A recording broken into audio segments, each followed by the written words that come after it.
Bangladesh England প্রথম one day ঘিরে সাজ রব মিরপুর শেরেবাংলা স্টেডিয়ামে। কঠোর নিরাপত্তার মধ্যেও উৎসবের আমেজ স্টেডিয়াম প্রাঙ্গণে। দীর্ঘ লাইনে দাঁড়িয়েও স্বতঃস্ফূর্তভাবে মাঠে ঢুকছেন ক্রিকেট পাগল দর্শকরা। সাকিব তামিমদের মাঠে থেকে উৎসাহ দিতে চান তারা। ভালো লাগছে না, এত সিকিউরিটির ভিতরে মানুষজন নিরাপত্তার সাথে খেলা দেখতে পারবে। সব মিলে বাংলাদেশ ভালো করবে, জিতবে। আমাদের তাসকিন যেই বোলিং ছাড়তেছে, ওহ ভাই, একদম কলিজাতে গিয়া লাগে। ইনশাআল্লাহ বাংলাদেশ জিতবে। পিছিয়ে নেই শিশুরাও। 10 বছরের রাকিন প্রথমবারের মতো স্টেডিয়ামে এসেছে বাংলাদেশের জয় দেখতে।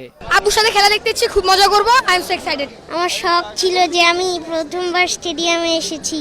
নিরাপত্তা নিয়ে সংশয় ছিল অনেক, আর এখন বাঙালি বেশে স্টেডিয়াম চত্বরে ঘুরে বেড়াচ্ছেন সুদূর ইংল্যান্ড থেকে আসা ইংলিশ ভক্তরাও। এখানে প্রচুর নিরাপত্তা, আমরা এখানে সবার মাঝেই ভালো আছি। এখানে মানুষরা প্রচন্ড ক্রিকেট পাগল। তুমুল প্রতিদ্বন্দ্বিতাপূর্ণ একটি সিরিজ হবে। আমরা এখানে নিরাপদ ও স্বাচ্ছন্দ্য বোধ করছি। এই দেশে না আসার কোনো কারণে নেই। নো ইংল্যান্ড উইন, না না না না, বাংলাদেশ।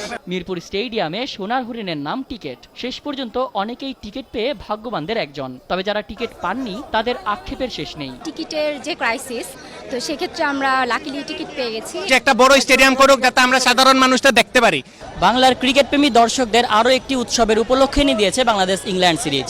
আগামী 4 সপ্তাহ এই সিরিজকে ঘিরে উন্মাদনায় থাকবে বাংলাদেশের ক্রিকেট সমর্থকরা। আর এই উৎসবের আমেজের উত্তাপটা আরও একটু বেড়ে যাবে যদি প্রথম ম্যাচেই টাইগাররা তাদের থাপায় বুথ করতে পারে ইংলিশ লায়নদের। আরাফাত ভিকি, মিরপুর শেরেবাংলা স্টেডিয়াম, ঢাকা।